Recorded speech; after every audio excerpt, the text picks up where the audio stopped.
Pertengkaran antara pedangdut Dewi Persik dan Baby Z yang dipicu perebutan sosok Johnson Yaptonaga terus memanas. Tak puas hanya mencurahkan kekesalannya ke awak media, pedangdut bernama asli Sri Mulyati itu pun melaporkan pemilik goyang gergaji ke pihak kepolisian Polda Metro Jaya beberapa waktu lalu.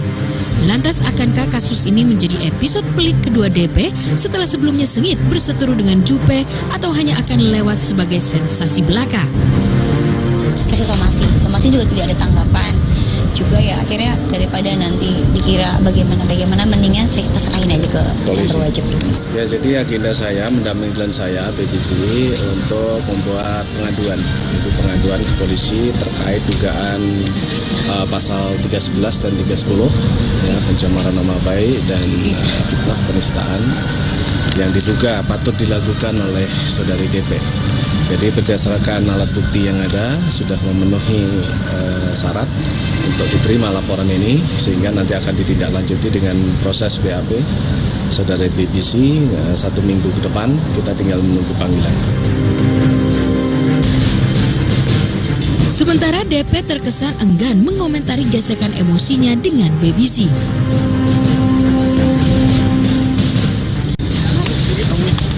Apa kok nggak ke aku dulu sih apa. Mami. Tanggapan aja. Kalau di laporan itu gimana, Mi?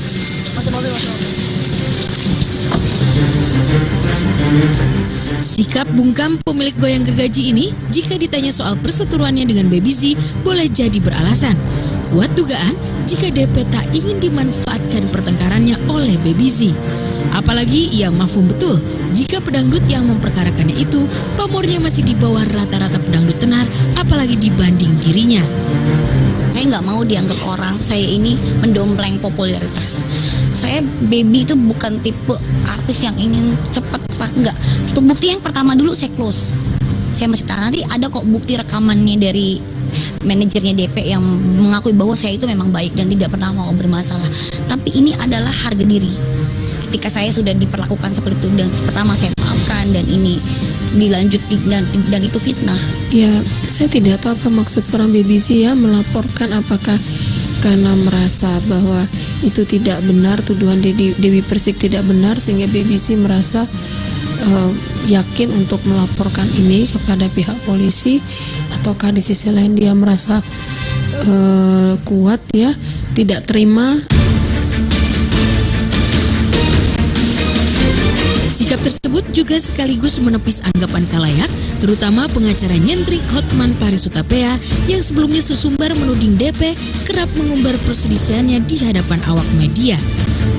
Kalau di Persis saya lihat terlalu sesumbar gitu, apapun dibicarain di TV gitu loh, sehingga kita sendiri udah bosan liatnya gitu kan. Tapi langkah bungkam DP rupanya tak menyurutkan langkah pedangdut yang getol berpose hot itu untuk terus menjeratnya secara hukum. Makin sulit DP membuka suara, Baby Z justru terkesan leluasa bermanuver dengan meluncurkan bukti percakapannya dengan DP yang berisi makian. Istighfar coba. Lah orang saya malah lagi tidur. Telepon ditanya saya nggak tahu. Masa di Instagram orang komen diomelin. Parah. Enggak, bukan gua ngomelin. Gua cuma tanya, fitnah lo ke gue. Lah tanya apa marah-marah, kamu bilang aku DM message, aku chatting sama Johnson. Aku chatting di mana Kak Dewi? Aku tuh nggak pernah chatting-chatting sama orang. Gua cuma tanya lo, kok gitu banget. Kamu ngata-ngatain aku, ngata-ngatain segala macem. Kalau memang lu ibaratnya enggak, ya udah. Ngapain lu harus mati-mati telepon? Ngapain lu harus Ya teriak-teriak? ngapain ngedeng, teriak-teriak. Yang teriak-teriak kamu kok.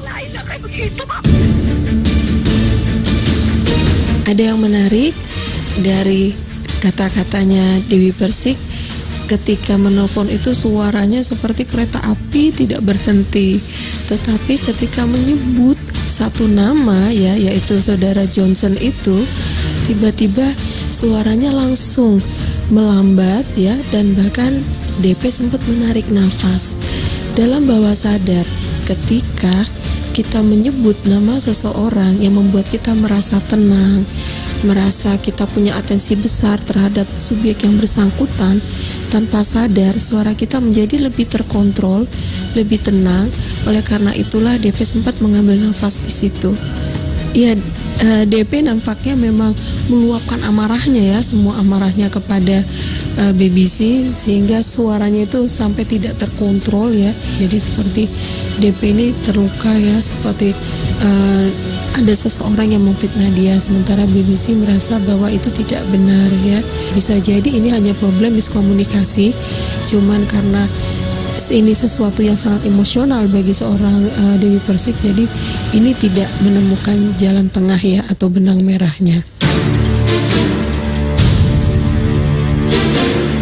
Sontak bukti itu memicu multitafsir, mulai dari pakar ekspresi hingga ahli hukum turut bersengketa iwal kebenaran pertengkaran.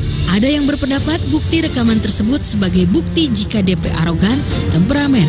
Sebaliknya muncul keraguan jika rekaman itu telah disiapkan BBC secara seksama untuk tujuan mengail popularitas.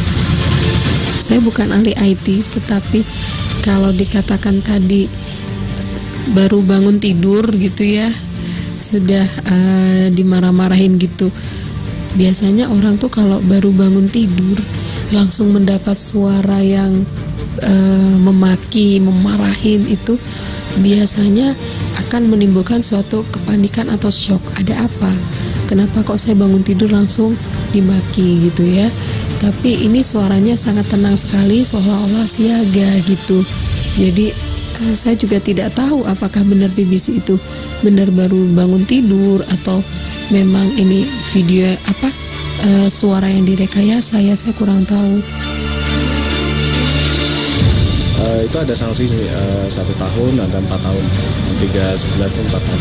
Kemudian alat bukti apa aja Bang yang alat buktinya adalah alat bukti rekaman, komunikasinya DP dengan BBC dan komunikasinya manajernya DP dengan BBC, terus ada print out dari WhatsApp dan lain-lain yang dari rekaman dan nomornya DP rekaman. masuk ke mencari keadilan lah. Dan juga saya nggak mau lah orang sembarangan memfitnah, apalagi notasinya saya seolah menggoda atau merebut Johnson. Sedangkan saya juga punya urusan pribadi, saya juga punya pasangan. Ya, tentang siapakah yang salah dan siapa yang benar memang masih sulit diterka. Isu perang urat memang lazim bergulir di jagat hiburan, meski pada saat akhirnya sering berakhir anti klimaks. Atau pelan tapi pasti, sang artis yang bersengketa lalu jor-joran bergimik ria di hadapan kamera. Ada Gium makin sengit berseteru, makin seru pula berbulan madu dengan awak media, seolah jadi lumrah menaiki tangga popularitas instan.